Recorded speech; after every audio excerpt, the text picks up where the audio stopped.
So আজকে আমি কথা বলবো আশিসের নতুন সিরিজের ট্রেইলার নিয়ে। আশিস ইউটিউবে একটা লম্বা একটা ব্রেক নেয়, 2 বছর থেকে তার কোনো ফানি ভিডিও ইউটিউবে আপলোড করা হয় না, কিন্তু তার এই লং ব্রেকের মধ্যে অনেক কারণ রয়েছে, এখন তা বোঝা যাচ্ছে। মানে সে একটা সিরিজ তৈরি করতেছে তার দক্ষতা দেখানোর জন্য।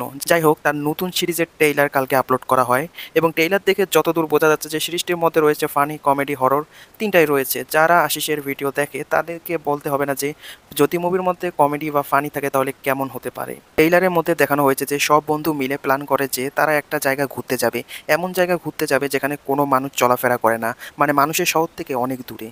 আর তারা সব বন্ধু মিলে যেখানে যাওয়ার ডিসিশন নিল সেটাকে বলা হয় ইকাকি ভিলা। আসলে সব বন্ধু মিলে কেন ডিসাইড করলো যে তারা এমন একটা জায়গা ঘুরতে যাবে যেখানে কিনা কোনো মানুষ থাকে না, মানে মানুষের শহর থেকে অনেক দূরে। সো সিরিজটা দেখলে আমরা বুঝতে পারবো। আর আরেকটা ব্যাপার হলো যে এই সিরিজটা দেখার জন্য কোনো টাকা খরচ করতে হবে না। এই সিরিজটা একদম ফ্রি ইউটিউবে আপনারা দেখতে পারবেন। আশিস চাইলে এটা ওটিটিতে বিক্রি করতে পারতো, অনেক ভালো একটা টাকা পেত, কিন্তু সে সেটা করেনি। সেই ইউটিউবে তার নিজস্ব ইউটিউব চ্যানেলে এই সিরিজটি আপলোড করবে, মানে 27শে নভেম্বর থেকে এই সিরিজটির প্রথম এপিসোড আপলোড করা হবে।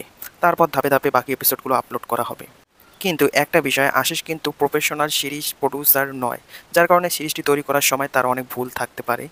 তবে ট্রেইলার দেখে যতদূর আমি বুঝতে পারলাম যে ট্রেইলারটি দেখে বোঝা যাচ্ছে যে সিরিজটি একটা বেস্ট লেভেলের হতে চলেছে, কারণ সিরিজটি তৈরি করতে অনেক পরিশ্রম দিতে হয়েছে আশিসকে।